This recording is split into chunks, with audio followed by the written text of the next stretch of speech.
दर्शकबिन नमस्कार। कार्यक्रम एपी सेन्टरमा यहाँलाई हार्दिक स्वागत छ।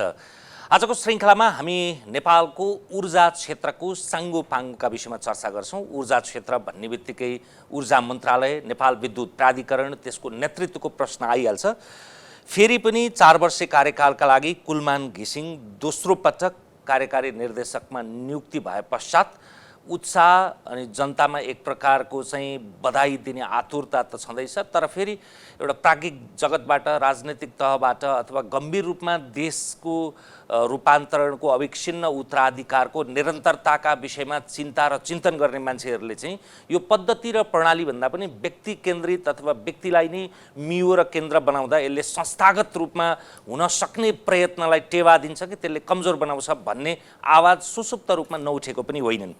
त्यसबाहेक अहिले ऊर्जा मन्त्रालयको नेतृत्वमा आउने बित्तिकै नयाँ मन्त्रीले सस्तो लोकप्रियता, लोक रिज्याइ अथवा लोकप्रिय निर्णय मार्फत 20 युनिटसम्मको विद्युत अर्थात् 80 रुपियाँसम्म सबै विद्युत प्रयोगकर्ताहरूलाई चाहिँ निशुल्क दिने भन्ने कुराको पनि प्रशंसा र निन्दा दुईटाको दोसा छँदैछ।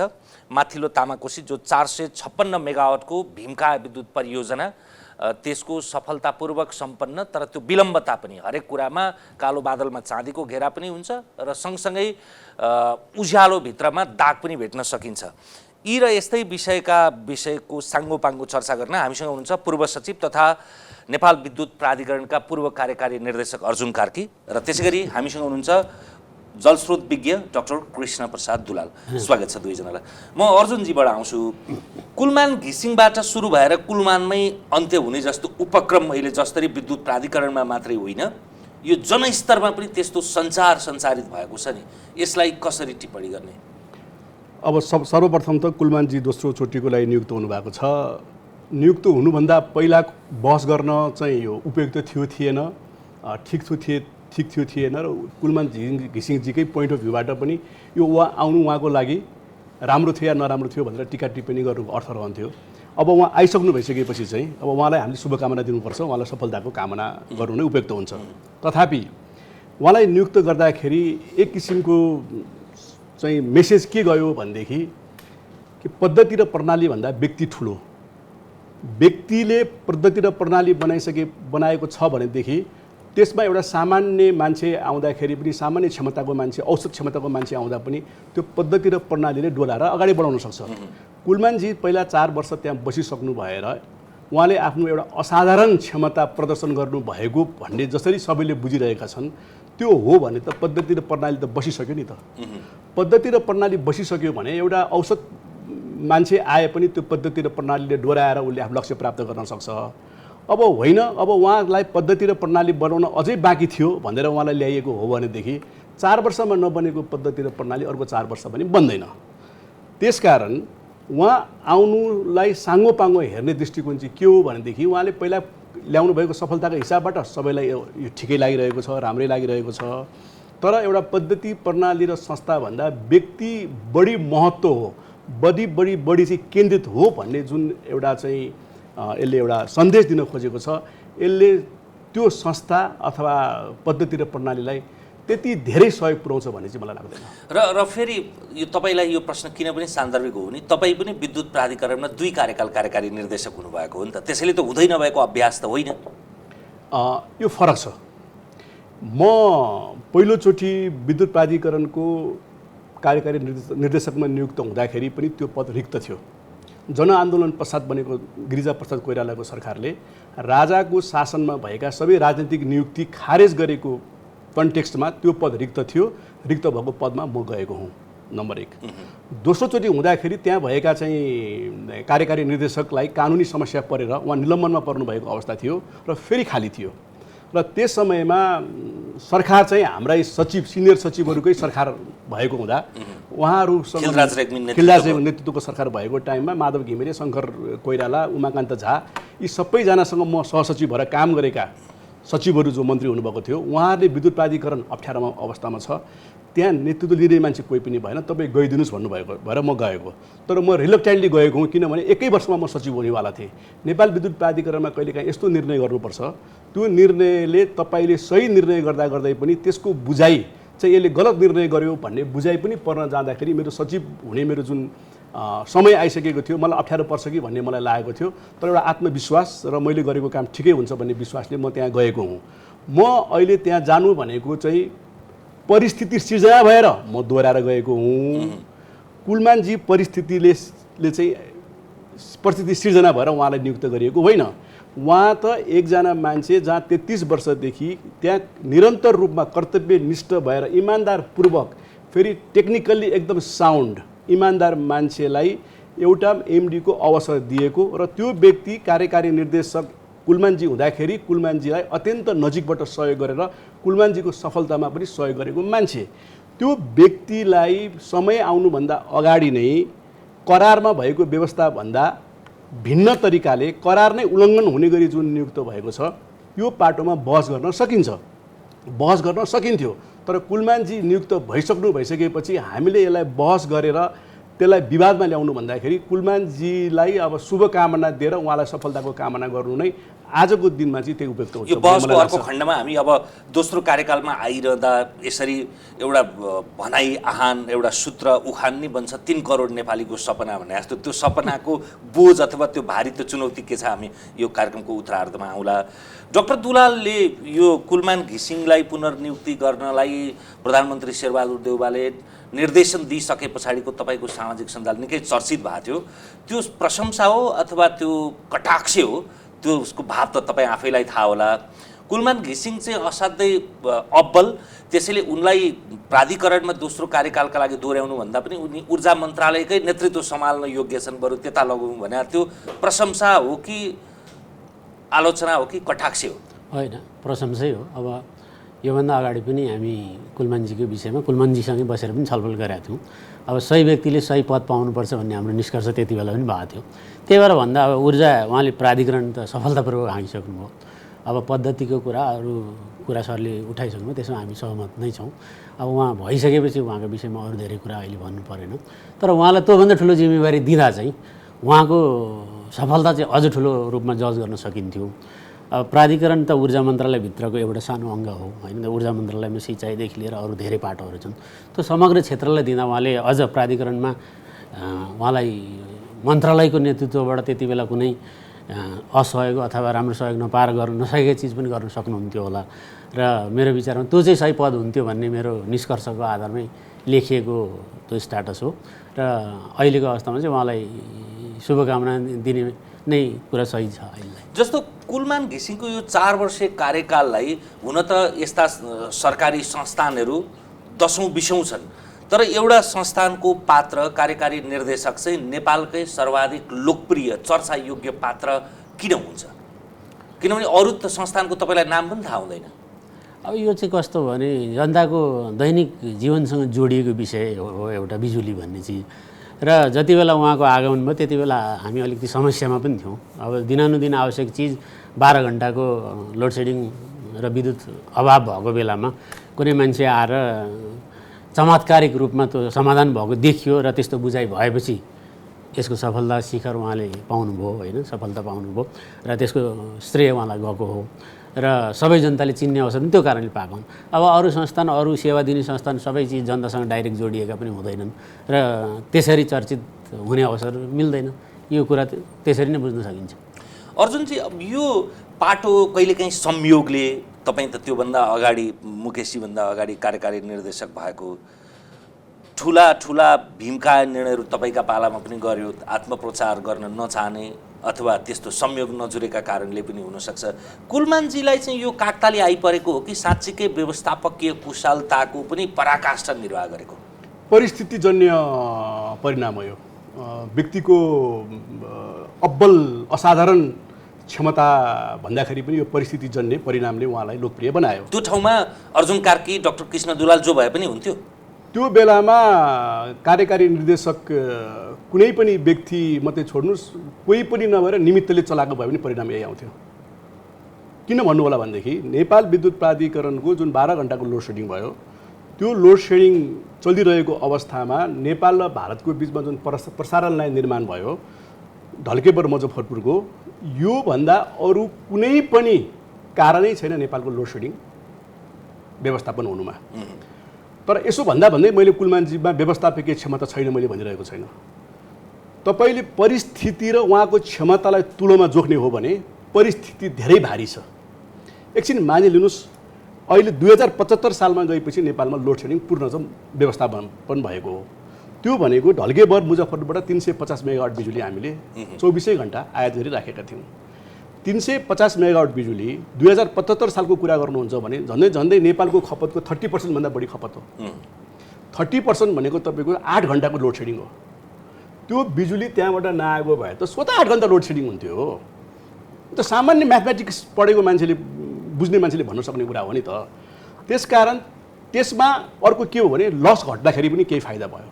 लस घट्नुको पछाडि नै कारण छ।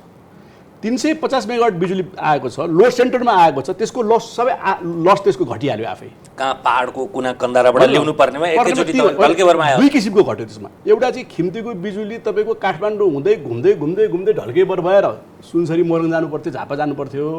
कालीगण्डीको बिजुली घुमेर त्यसै गरी जानु पर्थ्यो।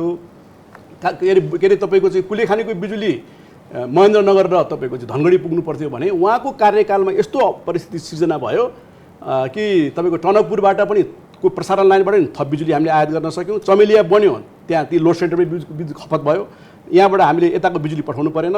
र ढल्केबरमा जुन बिजुली आएर बस्यो त्यो विद्युतले के गर्यो भनेदेखि एउटा यताबाटको ट्रान्समिसन लस घटायो, अर्को त्यो लोड सेन्टरमा आइसकेपछि त्यसको आफ्नै लस पनि ट्रान्समिसन लाइन शून्य भएर गयो। त्यसको शून्य भएको त्यो अमाउन्टलाई तपाईँले नेपाल विद्युत प्राधिकरणको समग्र विद्युतको परिमाणमा हाल्दाखेरि त्यसले अरूको लसलाई पनि घटायो। यसरी लसमा पनि घटाउन यसले सहयोग गर्यो। र त्यति भन्दा भन्दै पनि म के भन्छु भनेदेखि व्यवस्थापकीय कुशलताले त्यसमा थप तपाईँको लोड लस पनि घट्न गयो होला। केही कुराहरू उहाँले व्यवस्थापन गर्दै जानुभयो होला। तर प्रचार कसरी गरियो भनेदेखि हामी कुलमानजीसँग कुनै पूर्वाग्रह राख्नु आवश्यकता छैन। पूर्वाग्रह त्यस्तो अवस्थामा राखिन्छ जोसँग तपाईँको प्रतिस्पर्धा हुँदाखेरि एउटा व्यक्तिगत एउटा मानवीय स्वभाव हो कि एक किसिमको पूर्वाग्रह राख्न सकिन्छ। हामीमा त्यो पनि होइन। उहाँ सफल हुनु भनेको हामीले काम गरेको संस्था सफल हुनु हो, देश सफल हुनु हो। उहाँले गरेको कामका हामी स्वीकार गर्छौँ, हामी उहाँलाई वाहवाह गर्छौँ, सबै उहाँलाई चाहिँ त्यसको चाहिँ जस पनि दिन्छौँ। तर एउटा कुरा हामी सबै उपभोक्ता समाज, नागरिक समाज, उपभोक्ता अथवा दलले नै बुझ्नु, राजनीतिक दलको नेतृत्वले नै बुझ्नुपर्ने कुरा के हो भनेदेखि त्यो बेलाको लोड सेडिङ व्यवस्थापन हुन प्रमुख भूमिका केले खेलेको थियो भन्ने कुरा बुझ्नको लागि केही गर्नु पर्दैन। ढल्केबर मुजफ्फरपुरको ट्रान्समिसन लाइनलाई 7 दिन बन्द गरिदिउँ न, अनि हेरौँ नेपालको लोड सेडिङ के हुन्छ भनेर। आज बर्खाकै टाइममा एउटा बडा रोचक कुरा चाहिँ जब यो ऊर्जा क्षेत्रका मर्मज्ञ त्यसभन्दाका पूर्व पदाधिकारी अथवा वर्तमानकालाई पनि सोध्यो भने त्यो सर्पले सर्पको खुट्टा देख्ने भएर हो कि बाहिर सञ्चारले, समाजले, नागरिक समाजले, कतिपय अर्थमा राजनीतिज्ञले गर्ने त्यो वाइ चाहिँ तपाईँहरूसम्म आइपुग्दा त्यो आलोचनामा परिणत हुन्छ? होइन, यस्तो हो। यो समान प्रश्न डाक्टर दुलाललाई म यसमा के भन्छु भने नि तपाईँको सबैभन्दा पहिला त यदि कुनै पनि संस्थामा कुनै मान्छे बसेर काम गरेको छ भने उसको कामै त्यही हो, उसले गर्नुपर्ने उसको कर्तव्य नै त्यही हो। उसलाई त्यो काम गर्नको लागि तलब, भत्ता, सुविधा, सान, सौकत सबै दिएर राखिएको छ नि त। त्यहाँदेखि त्यो व्यक्तिले त्यहाँ गएर कुनै काम गर्यो भनेदेखि त्यो व्यक्तिलाई त्यत्रो ठुलो ओहो एकदम के अरे स्वयंसेवकको रूपमा आएर परिणाम ल्यायो भनेको टाइपले जुन हामीले लिइराखेका छौँ त्यो गलत छ। हाम्रो काममा पनि 12 घण्टा लोड सेडिङ थियो, भारतबाट आओस् कि जहाँसुकैबाट आओस्, तर लोड सेडिङ भएन। जनताले खोज्ने त्यही होइन, कसको पालामा भएन भन्दा कुलमानको पालामा भएन। त्यसमा आपत्ति नै छैन। हामीले कुलमानजीको लोकप्रियतामा आपत्ति गरेकै होइन, एकदम राम्रो छ। कुनै व्यक्तिप्रति विश्वास यसरी बढ्दै गयो भने अरूलाई पनि काम गर्ने जागर चल्न सक्छ, अरूलाई पनि यसबाट चाहिँ तपाईँको प्रभाव पर्न सक्छ, एन्करेज हुन सक्छन्। ओहो राम्रो काम, राम्रो परिणाम ल्यायो भनेदेखि त लोकप्रिय हुने रहेछ, जनताले वाह गर्ने रहेछ, अवसर पनि पटक पटक आउने रहेछ भनेर यसले एक किसिम एन्करेज दिन सक्छ होला। तर मैले भन्न खोजेको के हो भने तथ्य र यथार्थ भन्दा बाहिर गएर त बहस गरेर त हामी कहीँ पनि पुग्दैनौँ नि त। जुन कारणले उहाँलाई परिस्थितिजन्य जुन सुविधा प्राप्त भयो, कुलमानजीको लोकप्रियताको साथसाथमा यति कुरा भन्दाखेरि कहाँ असत्य हुन्छ अथवा कहाँ बिग्रिन्छ कि नेपाल र भारतको बिचमा 1200 kV को ट्रान्समिसन लाइन बनाउने परिकल्पना जसले गर्यो, जसको टाइममा गर्यो अथवा जुन समयमा गर्यो त्यसलाई चाहिँ एउटा टुङ्गोमा पुर्यायो, फाइनेन्सियल क्लोजर गर्यो, टेन्डर गर्यो, ठेक्कापट्टा गर्यो, कार्यान्वयन गर्यो र बिजुली आयो र नेपालमा लोड सेडिङ चाहिँ व्यवस्थापन गर्न कुलमानजीलाई त्यसले सहयोग गर्यो भने यति कुरा भन्दाखेरि यहाँ आकाशै खर्च त कहीँ पनि थिएन नि। कुरा भनिरहँदा त्यो काम चाहिँ अर्जुन कार्कीले गर्यो भनेर परेन, भइहाल्यो नि। मलाई त चाहिएकै छैन। यदि सुन्नुहोस्, यदि साँच्चै यसरी चाहिँ सोसियल मिडियालाई परिचालन गरेर पपुलर हुने हो, केही कुराहरू हुने हो भनेदेखि यति कुलमानजी जति नहोला, तर एउटा नेपालको कन्टेक्स्टमा एक किसिमको लोकप्रियता हासिल गरौँ भनेर हामीले गरेको निर्णयहरूलाई यदि हामीले व्याख्या गर्दै हिँड्ने हो भनेदेखि त हामी पनि त्यो ठाउँमा नरहने भन्ने कुरो छैन। तर यहाँ कसरी प्रचार गरियो भनेदेखि नेपालमा लोड सेडिङ समाप्त गर्नुपर्छ भनेर माथिल्लो तामाको जस्ता योजना बनाउने, अप्पर त्रिशुली 3A जस्ता योजना हामी चाहिँ सुरु गर्ने, नेपाल र भारतको बिचमा प्रसारण लाइन निर्माण गर्न हामी सुरु गर्ने, हामी बनाउनको लागि चाहिँ खट्ने, तर लोड सेडिङ गराउने मान्छे चाहिँ हामी हो भनेर जुन प्रचार गरिएको छ यो त अन्याय भएको छ नि हामीमाथि त। कमसेकम लोड सेडिङ जस्तो हितेन्द्रजीको कुरा म गर्छु। हितेन्द्रजीको कुरा, हितेन्द्रजीले बहाली हुने दिन के भन्नु भनेदेखि नेपालमा लोड सेडिङ व्यवस्थापन, मैले पढेको, नेपालमा लोड सेडिङ व्यवस्थापन भएर गएको छ, भरे आउने दिन हाम्रा कठिनाइहरू छन्, तर हिजोका हाम्रा चाहिँ कार्यकारी निर्देशकहरू भनेर उहाँले केही कार्यकारी निर्देशकको नाम लिएर उहाँहरूको लेगेसीले गर्दाखेरि हामी आज चाहिँ लोड सेडिङलाई व्यवस्थापन गर्ने ठाउँमा पुगेका छौँ भनेर उहाँले भन्नुभयो। तर उहाँ कार्यकारी निर्देशक हुनुभन्दा 4 वर्ष अगाडि त कहीँ पनि सुन्नमा आएन कि हिजोका कार्यकारी निर्देशकले यी कार्यक्रम ल्याएका थिए, यी कार्ययोजना बनाएका थिए र आज कुलमानजी हुने बेलामा ठ्याक्क पस्किने बेलामा चाहिँ उहाँ आएर पस्किने बेलामा चाहिँ सम्पूर्ण चाहिँ विद्युत चाहिँ भारतबाट आएर उहाँलाई सुविधा भएको थियो भन्ने कुरा त 4 वर्ष कसैले पनि भन्दा पनि भनेन, जान्न पनि चाहेन, त्यो आवश्यकता पनि छैन। यो त अहिले सन्दर्भ उठेको भएर तपाईँसँग मैले होइन, यो सन्दर्भ किन पनि उठाउन वाञ्छनीय हुन्छ भने यो अर्को कार्यकालका लागि कुलमानजीलाई थप जिम्मेवारी होस्, त्यो चुनौतीलाई उहाँले सामना गर्न सक्नुहोस् र सँगसँगै अविच्छिन्न उत्तराधिकारका रूपमा आफ्नो इतिहासलाई, आफ्नो विरासतलाई नबिर्सौँ कुनै पनि व्यक्तिले, र प्रशंसा र निन्दाको तुलोलाई पनि अतिरञ्जना र अफवाहमा नभएर यथार्थको कसीमा हुनुपर्छ भनेर हो। तैपनि त्यो प्रश्न के भने ऊर्जा क्षेत्रकै विज्ञले चाहिँ सर्पले सर्पको खुट्टा देख्ने भएर कुलमानजीको बढी आलोचना गरेको हो। त्यस्तो पनि होइन, अब त्यस्तो पनि नबुझौँ होइन। अब बुझिन्छ त्यस्तै, सुनिन्छ त्यस्तै। सरले भन्नुभएको चिजमा वास्तवमा एकाएक मिराकल हुने होइन नि। विद्युत आयोजना बन्न 5 वर्ष लाग्छ होइन, अब ट्रान्समिसन लाइन बन्न त्यस्तै 5-7 वर्ष लाग्छ। हामी बिजुली घरमा स्विच थिचे जसरी सम्पूर्ण देशभरि बल्ने अवस्था होइन। अब माग र आपूर्तिको चिज मिलाउने कुरामा एकाएक त्यसरी मिराकल भएको होइन। अहिले कुलमानजीले मात्रै होइन, अहिले बजारमा अरूले पनि क्रेडिट लिएका न्युजहरू हामी देख्छौँ। राजनीतिक पात्रहरूले पनि मैले पनि समाधान गरेँ तर मेरो कुरा हुँदैन भनेर जनार्दनजीदेखि लिएर वर्षमान पुनसम्मको कुरा, प्रधानमन्त्री केपी ओलीसम्म अरूका पनि आउँछन्, तर जनताले क्रेडिट उहाँलाई दिएको विषय छ, त्यसलाई पनि हामीले अन्यथा बुझिनौँ। उहाँले पनि अघिल्लो कार्यकालको अन्तिममा आउँदा यो मैले मात्रै गरे होइन, टिमैले गरेको हो भनेर पनि भन्न चाहिँ थाल्नु भएको छ। अन्तर्वार्तामा भन्नुभएको छ नि, उहाँले नामै लिनुभएको छ। फेरि त्यो कति बेला भन्नुभयो भनेदेखि उहाँको पुनर्नियुक्ति हुने कि नहुने भनेर प्रश्न उठिरहेको बेलामा आएर उहाँले भन्नुभयो उहाँको पुनर्नियुक्तिलाई सहयोग पुग्छ त्यति भनेपछि भन्ने हिसाबबाट भन्नुभएको हो भने बुझाइ थियो सबैको त्यो बेलामा। तर त्योभन्दा अगाडि चाहिँ उहाँले कहिले पनि कि भारत र नेपालको बिचमा प्रसारण लाइन निर्माण भयो, त्यो निर्माणबाट मलाई अत्यन्त सुविधा भयो व्यवस्थापनको लागि भनेको मैले चाहिँ सुनेको छैन, अरूले पनि सुन्नु भएको छैन नै भन्ने मैले बुझेको छु। यदि उहाँले भन्नुभएको थियो भनेदेखि त मबाट त्यो चिज गल्ती हुन गएको भन्ने त्यो पछिल्लो अन्तर्वार्तामा त मसँग त्योभन्दा पहिलाको कुरा गरेँ मैले, त्यो त मैले पनि सुनेँ। उहाँले टिम पछिल्लो चरणमा चाहिँ भन्नुभयो, सरले भने जस्तै अन्तिममा भन्नुभयो। तर अब यो संस्थाले गरेको चिजमा त्योभन्दा अगाडिको म्यानेजमेन्ट सबैको रोल हुन्छ। सरले भन्नुभयो होइन, त्यहाँ धेरै डिसिजन नभइकन त्यो एउटा सानो एउटा प्रोजेक्ट कम्प्लिट हुँदैन। नेपाल र इन्डिया बीच ट्रान्समिसन लाइन कम्प्लिट हुने कुरा भनेको त्यो लगानी जुटाउने, फेरि वर्ल्ड ब्याङ्कको पनि लोन लिएको छ, संयुक्त कम्पनी बनाउने कुराहरूमा निरन्तर त्यहाँ म्यानेजमेन्टमा बस्नेहरूको योगदान सबैको छ। त्यही भएर उहाँले अन्तिममा उहाँलाई त्यो जुर्यो, उहाँ लकी पर्सन हुनुभयो। तर उहाँले गर्न नसक्ने, उहाँ क्षमता नभएको भनेर हामीले भन्न खोजे होइन, उहाँले त्यसको क्रेडिट पाउनुभयो। उहाँ मेहनत गर्ने मान्छे पनि हो, ठिक छ, त्यसले हाम्रो संस्थालाई राम्रो गर्छ भने आपत्ति भएन। त्यसरी नै उहाँलाई फाइदा भए पनि अन्यथा त्यो विषयले अरूले पाएनन् भन्ने दुःख मनाएको कुरा पनि होइन। त्यसलाई मेरो विचारमा ठिकै छ, उहाँलाई लकी पर्सन हुनुपर्छ, ठिक छ, त्यसलाई त्यसरी बुझौँ। अहिले ऊर्जा मन्त्रालयले एउटा बडा लोकप्रिय लाग्ने विषय समाजकाल के अरे समाजवाद उन्मुख राज्यको चाहिँ साँच्चीकै अभ्यास प्रारम्भ भएछ जस्तो लाग्दैछ। किनभने नेपालका सबभन्दा धेरै उपभोक्ता भनेको दूरसञ्चार पश्चात यो होला। दूरसञ्चारको त लगभग 100% प्रयोगकर्ता छन्, विद्युतको पनि लगभग 30% बाहेक 70%मा त पुगिसक्यो होला। हरेक विद्युतको आधारभूत खपत गर्ने चाहिँ नागरिकले, घरमा खपत गर्ने नागरिकले अब निःशुल्क विद्युत उपयोग गर्न पाउने भए। मासिक 80 रुपियाँ तिर्नु पर्थ्यो भने त्यो पनि परेन। योभन्दा के अरे समाजवादको उन्नत अभ्यास के हुनसक्छ होला? अब यो सुन्नमा त त्यस्तो लाग्छ, तर अब यो त्यति सही निर्णय जस्तो मलाई चाहिँ लाग्दैन। किनभने आजको दिनमा हाम्रो देशको अब गरिब कस्तोलाई भन्ने होइन, अस्ति भर्खर सुकुम्बासीहरूको जुलुसमा पनि सुकुम्बासीहरू कस्ता थियो भनेर मिडियामा कति ठुलो परिमाणको सिक्री लागेको थियो भनेर ट्रोलिङ नै भएको थियो। मिडियामा देखाएको छौँ हामीले।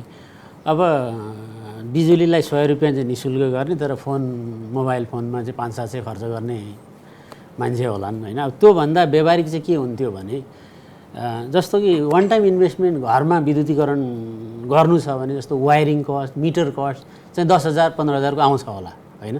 त्यसमा चाहिँ बरु अनुदान दिने, मिटर चाहिँ बरु निःशुल्क दिने, मासिक 80 रुपियाँ चाहिँ छुट दिन जरुरी देख्दिनँ म चाहिँ। अब व्यक्तिको हकमा 100 रुपियाँ छुटले ठुलो रोल खेल्दैन, तर प्राधिकरणको हकमा यसले 50औं करोडको आम्दानी घटाउँदैछ। यसले गर्दा भोलि विद्युतीकरणमा अझ समस्या हुन्छ होइन। विद्युतीकरण गर्ने कुराहरूलाई बजेट कम भएर जान्छ। त्यही कारणले यो सस्तो लोकप्रियताको लागि सरकारले गर्यो होला तपाईँले पृष्ठभूमिमा भने जस्तै, म चाहिँ त्यति उचित देख्दिनँ। मेरो पनि प्रश्न अघि भने जस्तो यो समाजवादको उन्नत नमुना भनेको त्यो कटाक्ष पनि सन्निहित थियो क्या।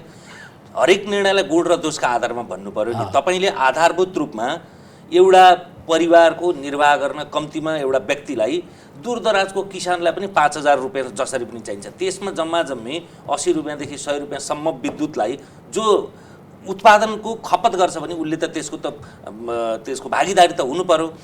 अर्जुन सरबाट अझ बुलन्द आउला। यसमा मेरो धारणा के छ भनेदेखि तपाईँको आज राज्यको चाहिँ फोकस भनेको 3टा कुरामा हुनुपर्छ। पिछडिएको ठाउँलाई नै हेरेको हो, यो दुर्गम ठाउँ, पिछडिएको ठाउँ जहाँ चाहिँ डिप्राइभ्ड समूह बसेका छन्, त्यसको लागि हो नि त यो गर्न खोजेको त। त्यो ठाउँमा स्वास्थ्य, शिक्षा र रोजगार सरकारले फोकस गर्नुपर्ने यो 3टा ठाउँ मात्रै हो। अब तपाईँको 20 युनिट बिजुली 80 रुपियाँ सुविधा दिँदाखेरि यो 3टा क्षेत्रमा कहाँ सहयोग पुग्छ त? त्यहाँ ध्यान गरेको देखिएन। आज रोजगार सिर्जना गर्ने हो भनेदेखि आज दूर दराजमा पनि तपाईँको 500 देखि 1000 रुपियाँ प्रतिदिन दैनिक जालादारीमा मान्छे पाउन गाह्रो परिरहेको अवस्था छ। यदि हामीले त्यहाँको जनतालाई 10 दिनको रोजगारी मात्रै ग्यारेन्टी गर्ने हो भने उसको जीवन निर्वाह हुन्छ। उसले बच्चालाई स्वास्थ्य शिक्षाको चाहिँ सुविधा दिन सक्छ। 80 रुपियाँको बिजुलीको त कुरै भएन। त्यसकारण यो 80 रुपियाँको बिजुली दिने लोकप्रियतामा लाग्नुभन्दा हाम्रो चाहिँ एफोर्ट चाहिँ स्वास्थ्य, शिक्षा र रोजगारीमा हुन जरुरी छ। अब यो 20 रुपियाँको जुन दिएको छ, यो 20 रुपियाँ दिँदाखेरि 20 युनिट दिँदाखेरि जुन 80 रुपियाँ हुन आउँछ, यसले नेपाल विद्युत प्राधिकरणलाई राम्रै आर्थिक भार पर्छ। अब यो नेपाल सरकारले नेपाल विद्युत प्राधिकरणलाई अनुदान दिएर गर्न खोजेको हो कि यो भार नेपाल विद्युत प्राधिकरणलाई पार्न खोजेको हो? अनुदानै दिए पनि त प्रकारान्तरले नागरिकलाई अहिले नेपाल विद्युत प्राधिकरणको कन्टेक्स्टमा नि यो भनिराखेको छु, उसको कन्टेक्स्टमा भन्दाखेरि चाहिँ। तर अब अनुदानै दिने हो भने पनि अन्तको सामाजिक सेवाको, सामाजिक सुरक्षाको, सामाजिक विकासको पैसा लगेर अनुदान दिने हो भनेपछि यसले त्यति धेरै तात्विक फरक ल्याउँछ भन्ने मलाई लाग्दैन। कति बेला यसको उपयोग हुन सक्थ्यो भने 20 मेगावाट बिजुली दिँदाखेरि त्यहाँ कुटीर उद्योग सञ्चालन हुन सहयोग हुन्छन्, त्यहाँ साना उद्योग सञ्चालन हुन चाहिँ सहयोग गर्छन् भनेदेखि यसको चाहिँ अर्थ रहन्थ्यो।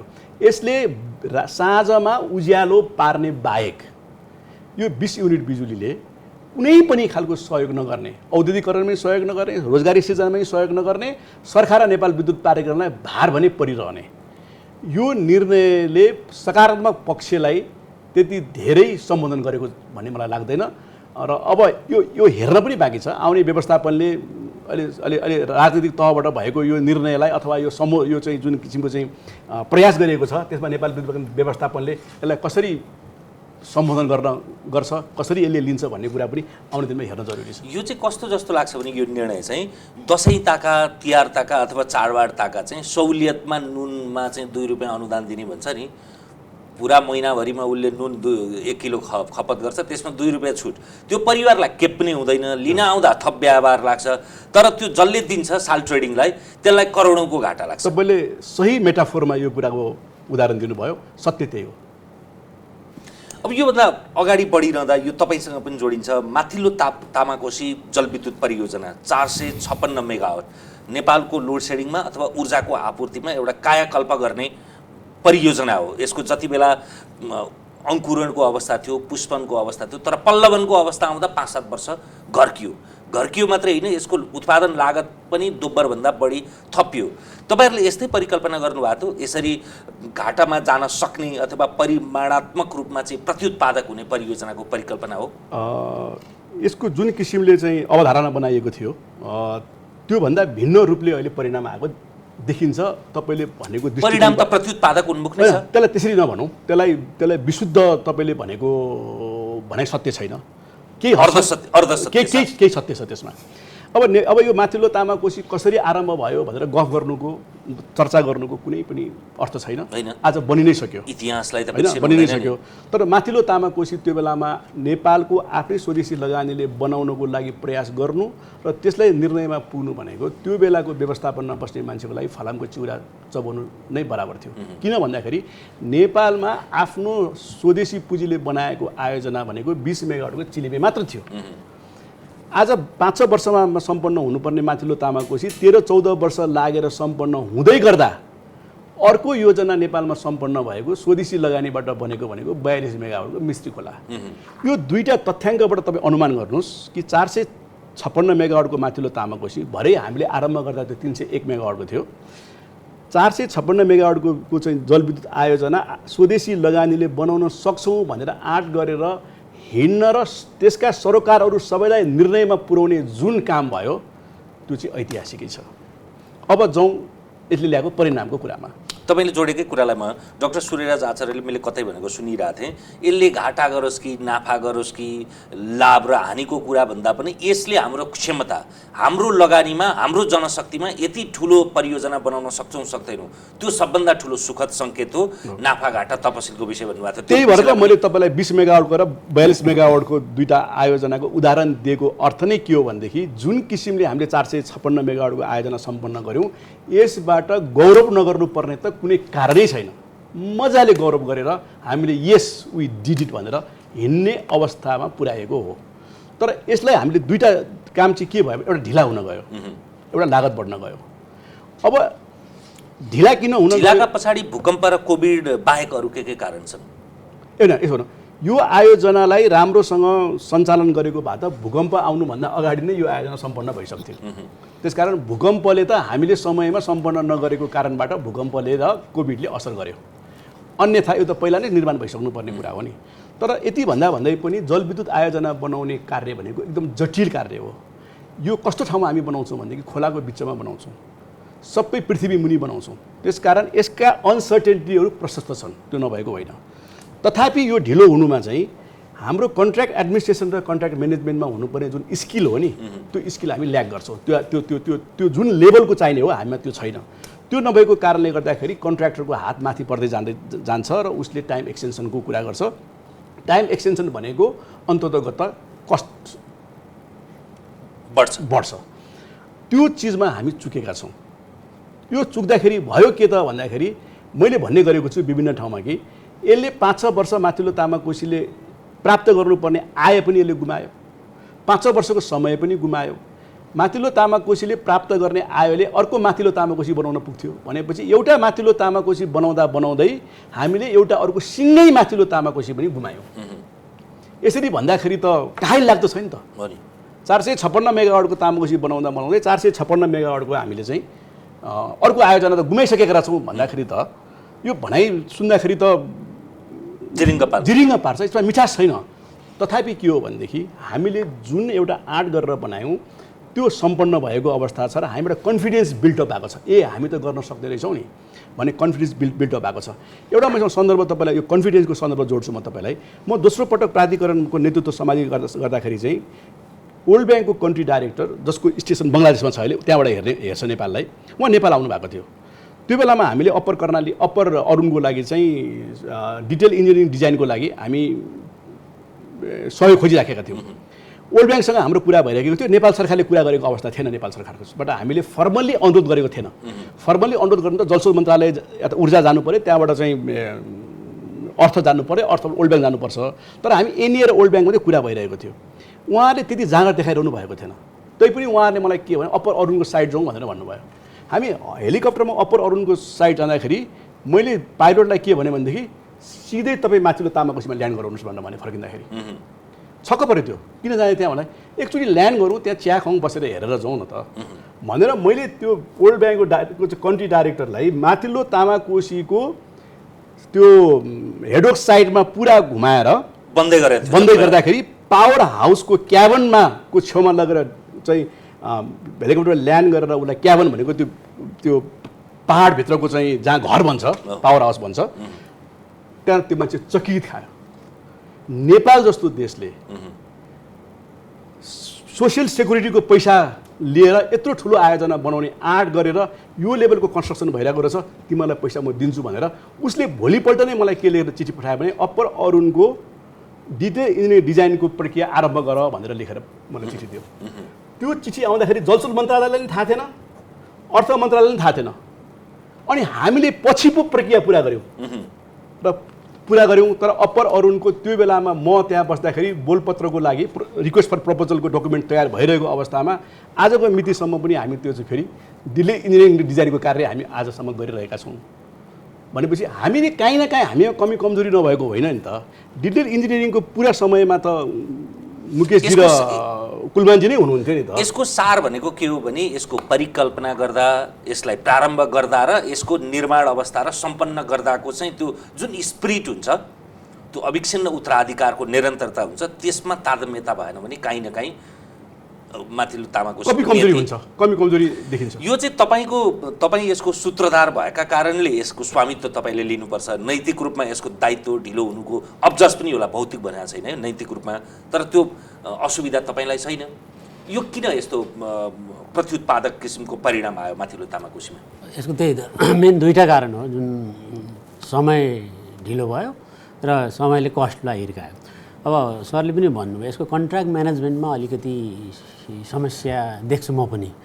जस्तो के भयो भने त्यसमा बेसिकली सिभिलको काम गर्ने ठेकदार र पाइपको काम गर्ने ठेकदारमा चाहिँ पाइपको काम गर्ने ठेकदार त्यो भर्टिकल टनेल जोड्ने ठेकदार चाहिँ अलिक कमसल परेको देखिन्छ त्यहाँ।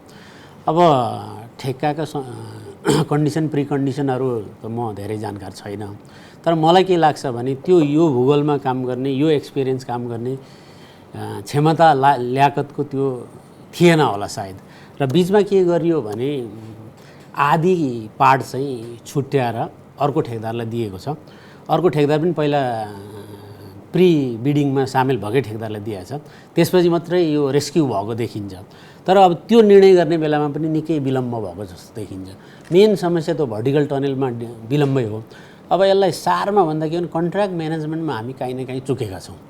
अब यसलाई केही नेचरल कारणका डिलेलाई हामीले छुट्याइदिउँ भने साँच्चै कन्ट्र्याक्ट म्यानेजमेन्टको कारणले भएको डिले चाहिँ कति हो त, विलम्ब चाहिँ कति हो भनेर यसलाई एउटा छानबिन गर्न चाहिँ जरुरी छ। यो प्रोजेक्टका सकारात्मक पक्ष धेरै छन्, यसमा म पनि मान्छु, सरले पनि भन्नुभयो हामीले बनाउन सक्छौँ, हाम्रो क्षमता देखायौँ र हामीलाई अरूले पत्याउँछन्, यो कुरा सत्य हो। अब गर्दै गर्दा भोलि पनि हामी फेरि यसरी नै आयोजना लागत दोब्बरभन्दा बढी, समय दोब्बरभन्दा बढी गरेर गऱ्यौँ भने यसले इकोनोमीलाई पनि सपोर्ट गर्दैन। र अर्को कुरा के छ भने इकोनोमीलाई पनि गर्दैन, इकोलोजीलाई पनि गर्दैन। अर्को के सँगसँगै आउने कुरा के छ भने हामीले एउटा मोडल जुन बढाइरहेका छौँ, जलविद्युत बनाउने मोडल, चिलिमे सरले पनि नाम लिनुभयो, चिलिमे मोडलै जस्तो छ। यो पनि धेरै पब्लिकको पैसा छ यसमा, करिब सबै जनताको पैसा छ। अब जनताले रिटर्न पाउँछन् कि पाउँदैनन्? रिटर्न पाएनन् भने यसको सन्देश राम्रो जाँदैन, रिटर्न पाउने सम्भावना देखिँदैन। अहिलेको जति लगानी छ, अब त्यो लगानीमा आयोजनाले जति प्रतिफल ल्याउँछ त्यो चाहिँ ब्याज तिर्दै सकिने जस्तो देखिन्छ। त्यो कारणले हाम्रो मोडल फेलर होला कि भन्ने चाहिँ चिन्ता देखिँदैछ। मोडल फेलर हुनु हुँदैन।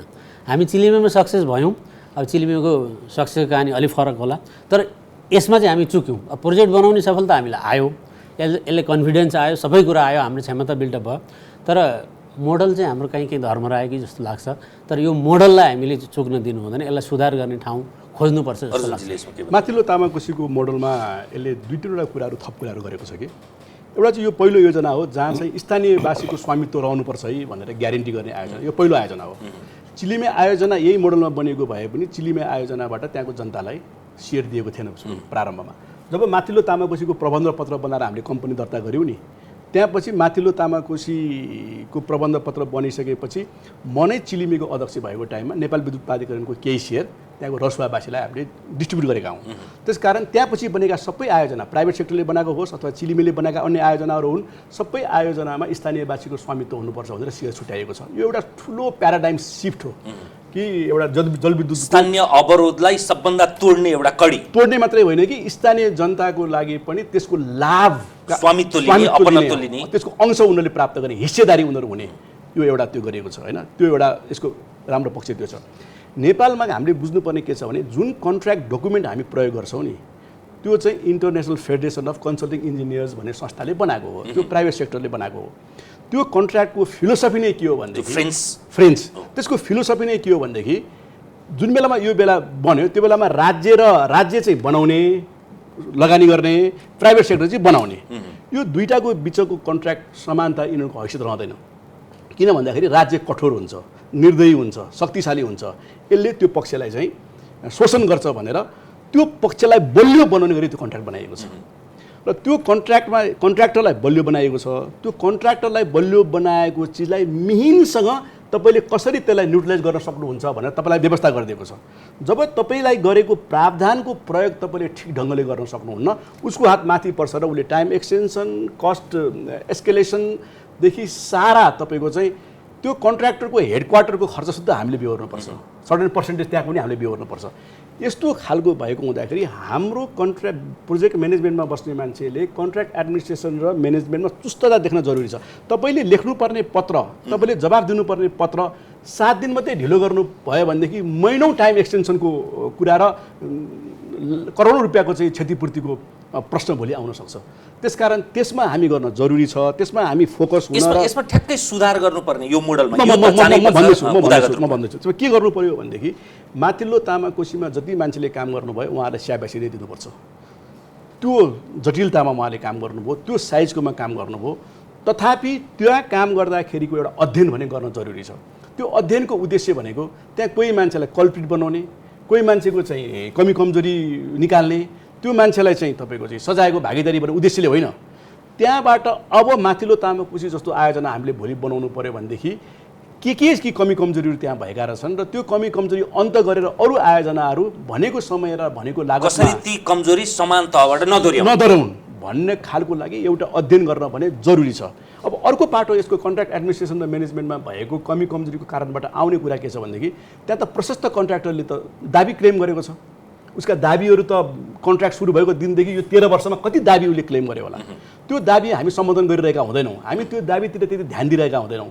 किन भन्दाखेरि दाबीमा तपाईँले पैसा दिने बित्तिकै अर्को मान्छे अथवा अर्को निकालेर प्रश्न चिन्ह खडा गर्छ। किनभनेदेखि किन दिस भनेर त्यहाँतिर नदिकन बसेर त्यसलाई एकुमुलेसन गरेर लाने हाम्रो टेन्डेन्सी छ। हामी त्यो रिस्क लिन चाहँदैनौँ। त्यो कति अरबमा छ मलाई थाहा छैन। अब त्यसको सेटलमेन्ट तपाईँको म्युचुअल हुन्छ। म्युचुअल हुँदाखेरि हामीले त्यसलाई तानेर कममा ल्याउन सक्छौँ। तर पनि प्रश्न गरेर गर्छ नि, मैले 10 रुपियाँ दिएँ भने तपाईँले 8मा किन गरिन्छ भन्नु सक्नुहुन्छ नि त। मैले त्यो जस्टिफाई गर्न सकिरहेको हुन्न। तपाईँलाई तपाईँले प्रश्न गर्नुहुन्छ भने म त्यो 10 रुपियाँको रिस्क किन लिने, म लिन्न भनेर उसले रिस्कै लिँदैन। अब यो कहाँ जान्छ, यो आइसिसीमा जान्छ। अब इन्टरनेसनल कोर्ट अफ आर्बिट्रेसनमा जानुपर्ने हुन्छ र आर्बिट्रेसन अर्काको देशमा हुन्छ, अर्काको देशको न्यायाधीश, अर्काको देशको वकिल। अनि हामीले यो 13 वर्षमा हामीले आफ्ना कागजपत्रहरू, आफ्ना चाहिँ तपाईँको दलिलहरूलाई ठिक ढङ्गले रेकर्ड नगरेको, बुकिङ नगरेको, यी सबै कारणले गर्दाखेरि माथिल्लो तामाकोसीको लागत अझै बढेर जाने सम्भावना 85 अर्बभन्दा बढी निश्चित रूपमा हुन्छ। त्यसकारण आजकै मितिबाट प्रोजेक्ट म्यानेजमेन्टले त्यो दाबीका बारेमा एउटा टिम बनाएर त्यो दाबीलाई कसरी हामीले चाहिँ न्युट्रलाइज गर्ने, कसरी त्यसलाई चाहिँ नन एन्ड भोइड बनाउने अथवा कसरी काउन्टर गर्ने भन्ने कुराको बारेमा तत्काल डकुमेन्ट बनाएर तयारी अवस्थामा बस्न जरुरी छ। हामी आज बडा मिहिन ढङ्गबाट यो कुनै व्यक्तिलाई, पात्रलाई भन्दा पनि पद्धतिलाई कसरी संस्थागत गर्ने र ऊर्जा भनेको एउटा देशको कायाकल्पको सबभन्दा ठुलो मेरुदण्ड मध्ये हो। जसरी भौतिक पूर्वाधारमा सडक पुल पुलेसाको हुन्छ, त्यसै गरी यो चाहिँ ऊर्जाका क्षेत्रमा विद्युतको त्यत्तिकै महत्त्वपूर्ण हात हैसियत हुन्छ। अब यही एउटा तपाईँको माथिल्लो तामाकोसीले हाम्रो जिडिपी यही वर्ष झन्डै 2% बढ्न सक्ने भन्ने आकलन गरिएको छ भने चाहिँ कति ठुलो एउटा परियोजना हुने रहेछ। त्यसले औद्योगिकरणदेखि लिएर सबैमा। अनि हामी कहाँ चाहिँ 83,000 मेगावाटको एउटा सपना, एउटा व्याख्या थियो डाक्टर कृष्ण दुलालकै संयोजकताको एउटा समितिले गरेकोमा 1 लाख मेगावाटभन्दा बढी 100 मेगावाटभन्दा ठुला परियोजनाको भन्ने त्यो खाका तपाईँहरूले तयार गर्नुभएको छ। त्यसले त हामी विद्युत बेच्नलाई प्रशस्त मात्रामा विद्युत निर्यात गर्न चाहिँ सक्षम हुन्छौँ। विद्युत बेचेरै भुटानको मोडलको हामी कुरा गर्छौँ। म अर्जुन कार्कीसँग एकछिनमा आउँछु। के त्यो त्यत्तिकै त्यो सपना विपनामा रूपान्तरित हुन्छ? होइन, अब कस्तो हो भने हाम्रो प्राथमिकतामा चाहिँ यो विद्युत बेच्ने कुरा चाहिँ चर्चा धेरै हुने गर्छ। तर विद्युत बेच्ने चिज भनेको हामीसँग पहिला एभाइलेबिलिटीको कुरा बढी सान्दर्भिक देख्छु म। आज हामी बेच्न तयार छौँ त।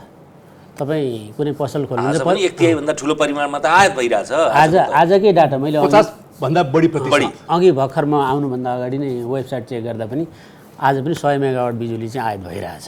100 मेगावाट अलि बढी आजकै दिनमा।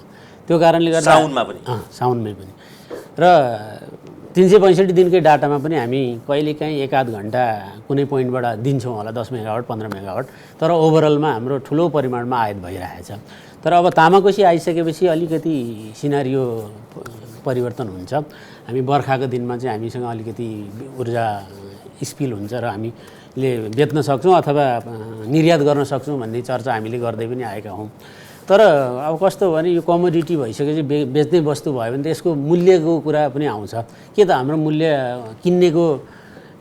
किन्नेले किन्न सक्ने हैसियत अथवा कम्पिटेटिभ प्राइस हुन्छ त होइन? अब हाम्रो बजार भनेको निश्चय भारतै छ होइन?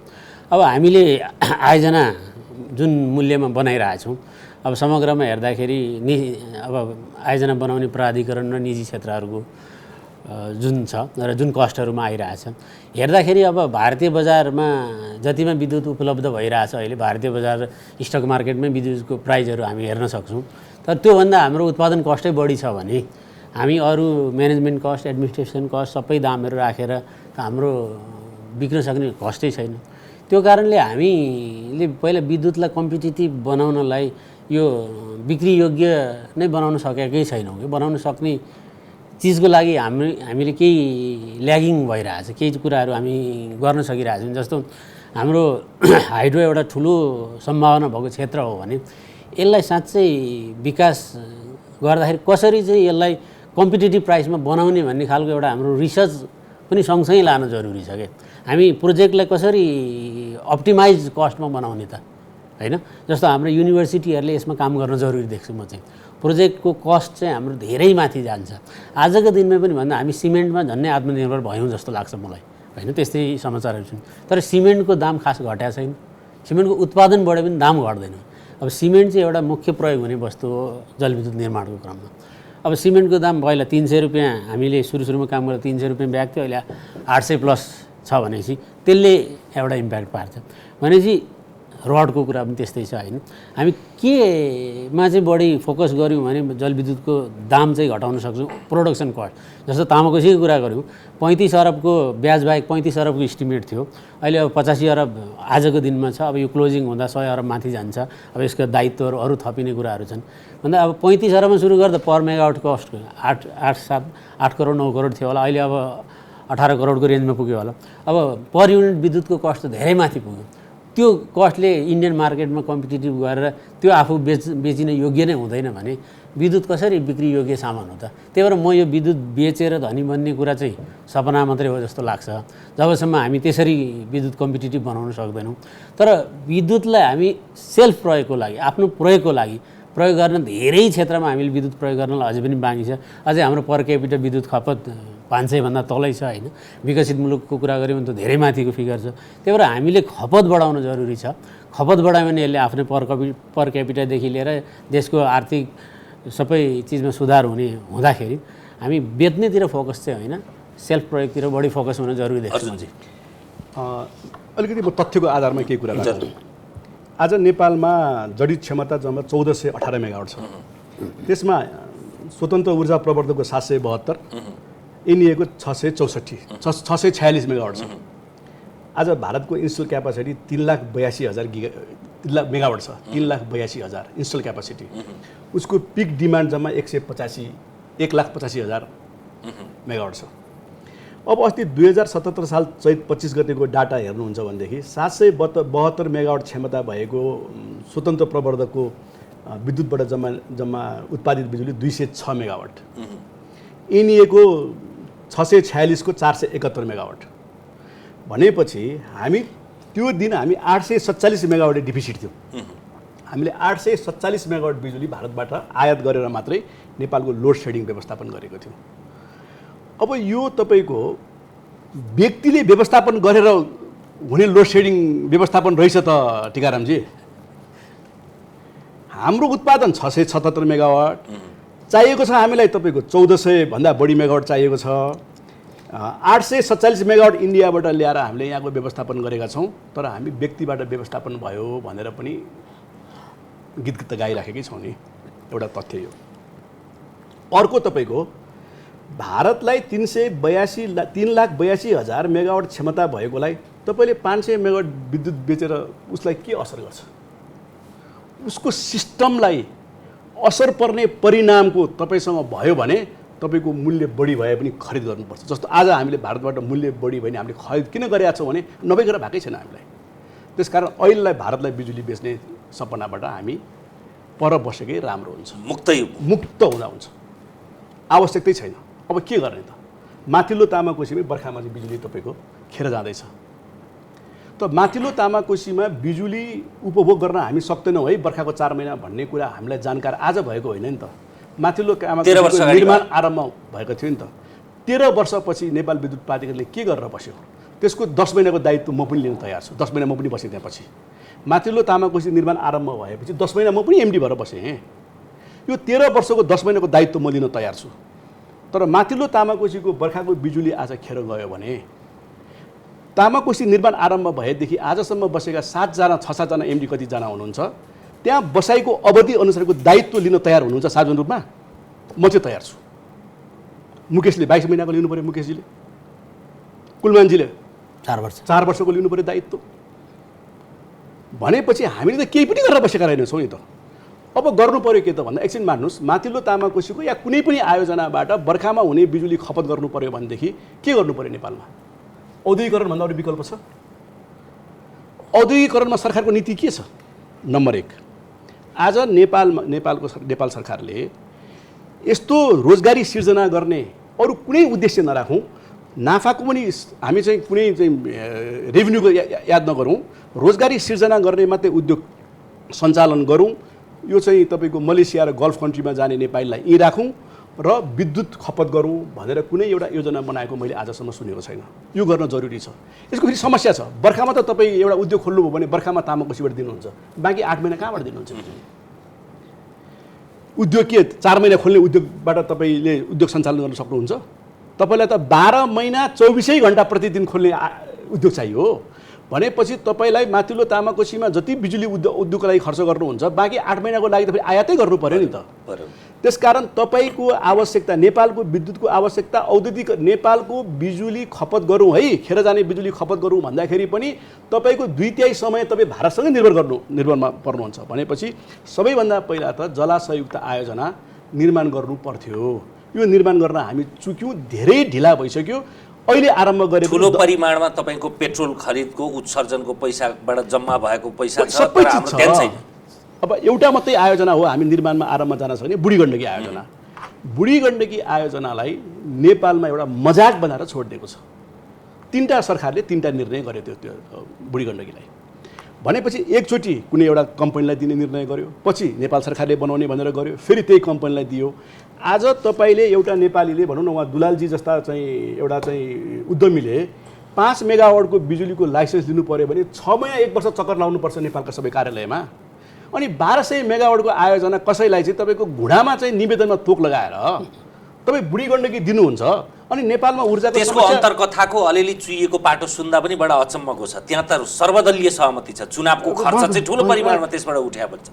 त्यो चाहिँ अब म जानकारमा छैन, तर मैले हेर्ने चुइएको सूचना भने मैले हेर्ने विषय के हो भनेदेखि त त्यो आयोजनालाई यत्रो चाहिँ तपाईँको आयल निगमले त्यत्रो पैसा उठाइदिरहेको छ र हामी त्यो आयोजना निर्माण गर्नको लागि नेपालसँग हामीसँग चाहिँ पुँजीको छैन भने पनि एउटा बुट मोडलमा पनि जान सकिन्छ। बुट मोडलमा जाँदाखेरि त्यो आयोजनाको जग्गा हामीले गरिसक्यौँ।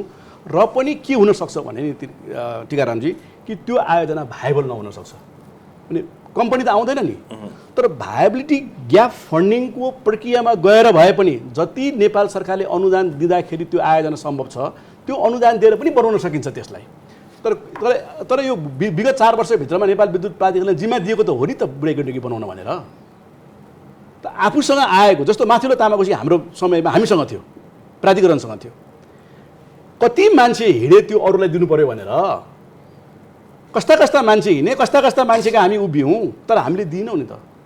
तर बुढी गण्डकी नेपाल विद्युत प्राधिकरणमा आएको बुढी गण्डकी त त्यसलाई केही पनि नगरिकन खुसुक्क चाहिँ हामीले लगेर दिउँ अरूलाई भने प्राधिकरण किन उभिन सकेन बुढी गण्डकी हामी बनाउँछौँ भनेर। आफ्नो नाममा बना भनेर सरकारले दिइसकेपछि यो हामी बनाएरै छोड्छौँ भनेर उभिन किन सकेन, यो पनि एउटा चाहिँ प्रश्न चिन्ह छ। त्यसकारण अब हामीले गर्नुपर्ने कुरा के हो भनेदेखि माथिल्लो तामाकोशी जस्तो आयोजनाबाट खेरो जान बिजुलीको लागि चाहिँ हामीले एउटा प्लान गरेर त्यति नै परिमाणको बिजुली जति चाहिने हो सुखायाममा भारतसँग किन्ने तय गरेर नेपालमा कस्ता खालका उद्योगहरू, यो नेपालमा कस्तो खालको उद्योगहरू स्थापना गर्यो भने रोजगारी सिर्जनामा सहयोग गर्छ र नेपालको विद्युत पनि खपत गर्न सक्छौँ भनेर छलफल गर्ने हो भने लामो फेरस्ती पनि कहिलेकाहीँ म वर्कआउट गरेर बस्छु टिकारामजी। मसँग एउटा फेरस्ती छ, त्यो मैले केही नेताहरूलाई त्यो लेखेर पनि दिएँ म आफू भएको टाइममा, तर त्यो सुन्नै भएन। एउटा लामो आर्टिकल पनि लेख्नु, मैले आर्टिकल पनि लेखेँ मैले त्यसमा, मैले सुन्नै भएन मेरो त्यसमा होइन। त्यसकारण अबको चुनौती भनेको जस्तो माथिल्लो तामाकोशीको अहिले दुलाजीले भन्नुभयो नि, यो जलविद्युत आयोजना भन्ने चाहिँ यस्तो छ कि आज मिडल मर्स्याङ्दी जस्तो चाहिँ अत्यधिक महँगो आयोजना पनि नोक्सानमा छैन के। चमेलिया जस्तो आयोजनाले पनि केही वर्षपछि नाफा दिन सुरु गर्छ। यो यस्तो ब्युटिफुल लगानी हो कि तपाईँ त्यसको अर्थ चाहिँ फेरि लगानी बढाएर जानुहोस्, आखिर नाफा त हुँदो रहेछ मैले भन्न खोजेको होइन कि कदम कदाचित तपाईँको व्यवस्थापकीय त्रुटिबाट अथवा चाहिँ भौगोलिक कारणबाट, जस्तो चमेलिया भौगोलिक कारणबाट महँगो पर्न गएको हो, तपाईँको चाहिँ मिडल मर्स्याङ्दी हाम्रा चाहिँ व्यवस्थापकीय कमी कमजोरीबाट महँगो हुन गएको हो, र पनि त्यो आयोजनाले प्रतिफल दिने रहेछ भनेपछि माथिल्लो तामाकोशीले अवश्य भावी दिन्छ। तर यहाँ समस्या के छ भनेदेखि माथिल्लो तामाकोशीले त टेक अर पेमा हो बिजुली, तामाकोशी कम्पनीलाई त पैसा दिनुपर्छ एनइएले। अब एनइएले बेच्न सकेन भने, किनेको बिजुली बेच्न सकेन भने एनइएको अवस्था कहाँ पुग्छ? यो चाहिँ सबैभन्दा ठुलो चुनौती हो आजको। अब उत्तरार्धमा समान प्रश्न अघि सुरुमै उठाए जस्तो यो अब्जस बेहोर्नु पर्ने तपाईँहरूलाई प्रश्न, तर तपाईँहरू जस्ता प्राविधिक मान्छेहरूले चाहिँ यो अब्जस गुण दोष भन्दा पनि तथ्य प्रमाणका आधारमा भन्ने हो। राजनीतिज्ञ, पत्रकार, सार्वजनिक क्षेत्रका मान्छेहरूले चाहिँ जनताले के चाहन्छन् त्यो कुराका लागि प्रश्न सोध्ने हो। तर तपाईँहरूले चाहिँ फेरि पनि कुलमानजीको अबको चुनौती के हो 4 वर्षको? पहिले डाक्टर दुलाल अनि तपाईँ के गर्नुपर्छ? अब मुख्य चुनौती त यही हो, जुन ऊर्जा अब स्पिल हुने ऊर्जा उत्पादन हुँदैछ होइन, अब हिउँदमा पुग्दैन, बर्खामा एक्सेस छ। त्यो मात्रै होइन, फेरि निकै 6000 मेगावाटको पिपिएहरू पनि छन् र निजी क्षेत्रहरूबाट आयोजनाहरू धमाधम बन्ने क्रम पनि छ। यी त वर्षपछि आइराख्छन्। अब यसले पनि फेरि हामी उही रन अफ रिभरमै छौँ, जसले गर्दा बर्खामा बढी हुन्छ, पुग्छ। सबभन्दा ठुलो चुनौती यो व्यवस्थापन हो। अब यसको असर त सरले पनि भन्नुभयो, प्राधिकरणको आर्थिक नै यसले धाराशय बनाउनेवाला छ। टेकर पिपिए भएपछि नले पनि तिर्नुपर्ने अवस्था आउनेवाला छ। एउटा सबभन्दा ठुलो चुनौती यही हो। अब यसको व्यवस्थापन इनर्जी ब्याङ्किङ भनेर हामी धेरै लामो समयसम्म भारतसँग इनर्जी ब्याङ्किङ भनेर हिँड्यौँ होइन, त्यो भइदिएको भए सबैभन्दा हामीलाई उत्कृष्ट हुन्थ्यो। तर भारत हामीले जे चाहे त्यो ऊ चाहँदैन पनि र उसको त्यसमा इन्ट्रेस्ट पनि देखिएन। अब अहिले आएर त्यही डे अहेड मार्केटकै कुरा भइरहेछ। अब डे अहेड मार्केट हामीले किन्नलाई चाहिँ प्रयोग गर्न सक्छौँ, अब बेच्नलाई चाहिँ त्यो खास सम्भावना छैन, किनभने हामीले हाम्रो मोल पाउन सक्ने सम्भावना पनि छैन। अब सस्तो दियौँ भने सायद केही हुन्छ होला होइन। एउटा ठुलो चुनौती त्यही भारतीय बजार खोज्ने कुरा र अब यहाँको व्यवस्थापन गर्ने कुरा छँदैछ। अब लस घटाउने कुराहरू पनि छँदैछन्, जुन अहिले पनि 15% माथि लसको कुरा छ, जसले गर्दा अहिले प्राधिकरणको ठुलो आम्दानी नै घट्यो भनेर एउटा ठुलो व्यवस्थापन परिवर्तनको एउटा कारण त्यो पनि सुन्नमा आएको छ होइन। प्राधिकरणको आम्दानी अघिल्लो साल चाहिँ धेरै थियो, अहिले चाहिँ धेरै घट्यो भन्ने, लस बढ्यो भन्ने कुराहरू आएका छन् होइन। यो पनि एउटा चुनौती हो। र अर्को कुरा चाहिँ अब रुग्णा आयोजनाहरू छन् थुप्रै, जस्तो कुलमानजी अब प्राधिकरण व्यवस्थापन भनौँ, उहाँ एनएमा आउनुभन्दा अगाडि चिलिमेमा हुनुहुन्थ्यो। चिलिमे कम्पनीमा उहाँले 3 वर्ष सुरु गरेको आयोजना अहिले पनि सकिएको छैन। अब आयोजना सरदर 4 वर्ष 5 वर्ष म्याक्सिमम सकिनुपर्ने हो। अब करिब ती आयोजना 7 वर्ष 8 वर्ष भइसक्यो। अब कहिले सकिन्छन् अझै पनि टुङ्गो छैन होइन। त्यसको मोल कहाँ पुगिसक्यो, अब भोलि सकिँदाखेरि कति पुग्छ थाहा छैन होइन। अब त्यस्ता उयोहरू पनि छन्। अनि प्रसारण लाइनका आयोजनाहरू पनि त्यस्तै छन्। प्रसारण लाइनका धेरै आयोजनाका कारणले गर्दा निजी क्षेत्रका विद्युत पनि खेर गइरहेको अवस्था छ। हामी उदाहरणकै रूपमा पनि लिन सक्छौँ। 2-4 आयोजनाहरू बनाइसकेर पनि बिजुली दिन सकेका छैनन्। जस्तो खिम्तीमा 19 मेगावाटको आयोजना छ, सोलुमा 23.5 मेगावाटको आयोजना बनेर पनि 4 मेगावाटमा चलाउनु परिरहेछ। कोशी कोरिडोर भनेर 30-35 मेगावाट क्षमतामा चल्न सकेका छैनन् होइन। प्रसारण लाइनको चुनौती पनि ठुलो चुनौती छ होइन। यिनै चुनौतीले घेरिनु भएको छ कुलमानजी अहिले। अर्जुनजी म पहिला एउटा सानो कुरा जोडिहालौँ। यदि अहिले चाहिँ यो स्वतन्त्र ऊर्जा प्रवर्धकसँग भएका हाम्रो पिपिएमा जुन टेकर पेको व्यवस्था छ, त्योभन्दा अर्को व्यवस्था के छ भने प्रसारण लाइन निर्माण हुन सकेन भनेदेखि उहाँहरूले विद्युत प्राधिकरणले 5% क्षतिपूर्ति दिन्छ। दिइरहेछ 5% दिन्छ। तर नेपाल विद्युत प्राधिकरणले यो आफ्नो हामीले बट्ठाइ गरेका हौँ, हामी काम गर्न सक्दैनौँ 5% क्षतिपूर्ति राखौँ भनेर। टेकर पेमा गएर उहाँहरूलाई बनाउनु भनिसकेपछि 100% हामीले उहाँहरूको बिजुलीको किनेर हामीले बेच्न सक्ने सामर्थ्य हामीमा हुनुपर्थ्यो। भनेपछि हामीले प्रवर्धकहरूलाई कति नोक्सान पुर्याइराखेका छौँ भन्दाखेरि उहाँहरूको 95% बिजुली आज खेर गइरहेको छ प्रसारण लाइन टाइममा निर्माण नभएको हुँदाखेरि। जति प्रसारण लाइन निर्माण हुन सकेका छैनन् त्यो अवधि विगत 4-5 वर्षकै अवधिभित्र नबनेकाहरू हुन्, नम्बर 1। नम्बर 2, मैले चिलिमेको कुरा उठाउनु भयो। चिलिमे आयोजनाले अलि धेरै आयोजना बनाइरहेको छ, झन्डै 500 नै पुग्छ होला अब भन्दाखेरि। धेरै आयोजनाहरू हाम्रो कुलमानजीको समयमा नै कन्ट्र्याक्ट अवार्ड भएका हुन् र ती आयोजनाहरू जग्गा अधिग्रहण बिना नै कन्ट्र्याक्ट अवार्ड गरिएका आयोजनाहरू प्रशस्त छन्। सिद्धान्त त तपाईँले जग्गा अधिग्रहण नगरिकन कन्ट्र्याक्ट अवार्ड गर्नुभयो भनेदेखि त्यो तपाईँको नोक्सानीको व्यापार हुन्छ। त्यसको कन्ट्र्याक्ट मोबिलाइज भएको दिनबाट ऊ माथि पर्छ। यो कुरा अब तपाईँको प्रश्नको जवाब पहिला म उहाँ 4 वर्ष चुकेको कुरा भन्छु। म नम्बर 1, बुढी गण्डकी चाहिँ नेपाल विद्युत प्राधिकरणको हातमा आइसकेपछि त्यो हातमा राखिरहेर जुन आरम्भ गर्न सक्नु भएन, त्यसमा उहाँ चुक्नुभयो नम्बर 1। नम्बर 2, माथिल्लो तामाकोसीमा खेर जाने बिजुलीको व्यवस्थापन कसरी गर्ने, उपयोग कसरी गर्ने भनेको कार्ययोजना ल्याउन सक्नु भएन, नम्बर 2 त्यसमा चुक्नु भयो। यो दुईटामा उहाँ राम्रैसँग चुक्नु भएको हिजोको दिनमा। र अब उहाँको चुनौती भनेको के हो भन्दाखेरि पहिलो चुनौती भनेको उहाँलाई माथिल्लो तामाकोसीको खेर जाने बिजुली आजकै मितिबाट अब कसरी उपयोग गर्नुहुन्छ। त्यो 1 युनिट बिजुली पनि खेर जान भएन। किन भन्दाखेरि सामान्य मान्छेले चलाएको विद्युत प्राधिकरण रहेन। अब नेपाल विद्युत प्राधिकरण भनेको असाधारण क्षमता भएको, जसको लागि समस्या भन्ने कुनै चिजै छैन भन्ने किसिमबाट उहाँको पुनर्गमन भएको हुँदा त्यो खेर जान भएन। तुरुन्तै जलाशययुक्त आयोजना निर्माण गर्नु पर्यो, त्यसको आरम्भ गर्नु पर्यो। र अब नेपाल र भारतको बिचमा हुने पावर ट्रेडलाई कसरी सम्बोधन गर्नुहुन्छ।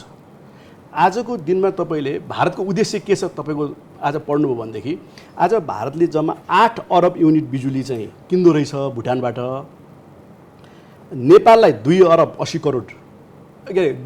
करोड बिजुली बेच्छ भारतले, बङ्गलादेशलाई 7 अरब बेच्छ। यो उसले 70 अरब पुर्याउने उसको टार्गेट छ 2077 सम्ममा। उसको अहिले भारतको हाम्रो भारत बजार होइन, भारतको नेपाल बजार हो आज विद्युतको।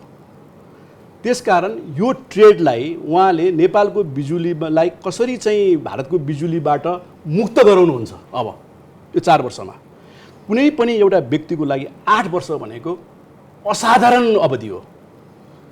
8 वर्ष एउटा व्यक्तिले, त्यो पनि असाधारण क्षमता भएको व्यक्तिले नेतृत्व गरेको संस्थाले कुनै पनि समस्या रहन हुँदैन। यदि 3टा समस्या रह्यो, जलाशय निर्माण भएन, भारतबाटको बिजुली आयात विस्थापन भएन र माथिल्लो तामाकोसीको बिजुली 1 युनिट मात्रै खेर गयो भनेदेखि योभन्दा असफल नेतृत्व 8 वर्षको नेतृत्व पाउँदाखेरि कोही पनि हुँदैन, अतुलनीय हुन्छ। हामी असफल भएका जति छौँ पहिलाका, त्यसको तुलनामा पनि बढी असफल ठहरिनेछ।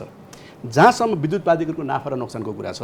र अर्को उहाँ चुक्नु भएको, साँच्चै मैले भन्न बिर्सेको, 4 वर्षमा नेपाल मात्रै एउटा यस्तो देश हो जहाँ ऊर्जा उपलब्ध गराउने निकाय र ऊर्जा प्रयोग गर्ने उद्यमीको बिचमा यति ठुलो अनविश्वास, यति ठुलो विश्वासको सङ्कट, यति द्वन्द्व संसारमा तपाईँले कहीँ पनि पाउनुहुन्न। यो व्यवस्थापन किन भएन? यो ठुलो प्रश्न यो छ तपाईँको। र अर्को, नेपाल विद्युत प्राधिकरणको नाफाको बल्क डेडिकेटेड ट्रङ्क लाइनले बुक गरेछ भनेको रेकर्डमा त्यो राखिएको छ। त्यो अहिले बन्द भयो, बन्द गरियो। त्यस कारणबाट 6 अरब रुपियाँ जति पैसा जुन नोक्सानी, जुन कम नाफा अहिले देखिएको छ, त्यो बल्कमा चाहिँ तपाईँको त्यही डेडिकेटेड ट्रङ्क लाइनको महसुल हटाएर देखिएको छ। अर्को, पहिला आर्थिक वर्ष 76-77मा 11 रुपियाँ 56 पैसा थियो औसत प्रति युनिट। यो गएको आर्थिक वर्षमा 9 रुपियाँ 74 पैसा छ। झन्डै झन्डै 1 रुपियाँ 80 पैसा यसको हाराहारीमा प्रति युनिट नेपाल विद्युत प्राधिकरणले तपाईँको कति बिजुली बेच्दो रहेछ वर्षमा भने 20 अरबभन्दा बढी बिजुली बेच्छ। त भनेपछि तपाईँको झन्डै झन्डै 2 रुपियाँ नोक्सानीमा बेचिराखेको छ नि आर्थिक वर्ष त। त्यसकारण त्यसै हितेन्द्रजीले नेपाल विद्युत प्राधिकरण नोक्सान पार्यो भनेर जुन हौवा छुट्यो, त्यो एउटा इमान्दार कर्तव्यनिष्ठ राष्ट्र सेवकमाथि ठुलो अन्याय भएको छ। आज हामी सन्तोष के गरौँ भने सबैतिर लागेर म पनि सन्तोष गर्छु, कुलमानजी आउनुभएको छ, नेपाल विद्युत प्राधिकरणका सुनौला दिनहरू आउँदैछन्। तर नेपाल विद्युत प्राधिकरणका सुनौलो दिन आउँदै गर्दाखेरि हितेन्द्र साक्यमाथि भएको अन्याय र नाजायज आरोपको क्षतिपूर्ति चाहिँ दिन्छ कसले? एउटा व्यक्तिको स्वतन्त्रता, व्यक्तिको अधिकार, व्यक्तिप्रति गर्नुपर्ने न्यायले पनि यो मुलुकमा माने राख्छ कि राख्दैन भन्ने कुराको उत्तर पनि सायद खोज्नुपर्छ। बडा पेचिलो ढङ्गबाट आजको विषय, किनभने विषयलाई हामीले उठाउँदै नउठाउनु, उठाएपछि यसलाई त्यही रूपमा समापन नगरौँ। म अघि पनि भनिसकेँ, तपाईँहरू जस्ता प्राविधिकहरू, इन्जिनियरहरू, विषयका मर्मज्ञहरूले चाहिँ यसको गुण र दोषलाई हेर्नुहुन्छ। बजारमा जनताले अथवा नागरिकले, सञ्चारले के भन्छ भन्दा पनि त्यो अब्जसको भागी भइयोस्, तर देखेको कुरालाई निरपेक्ष ढङ्गबाट राख्न सकियो भने त्यसले अबको नेतृत्वलाई चाहिँ मार्गनिर्देशन गर्न सहज पनि हुन्छ भनेरै सायद तपाईँहरूले यसरी यो उद्घार गर्नुभएको छ। समय र संवादका लागि यहाँहरू दुईजनालाई धन्यवाद। धन्यवाद। हामीसँग हुनुहुन्थ्यो पूर्व सचिव तथा नेपाल विद्युत प्राधिकरणका पूर्व कार्यकारी निर्देशक अर्जुन कार्की र जलस्रोत विज्ञ डाक्टर कृष्ण प्रसाद दुलाल। आजलाई एपी सेन्टरको यो श्रृङ्खला यति नै। हेर्दै रहनुहोला AP1। नमस्कार।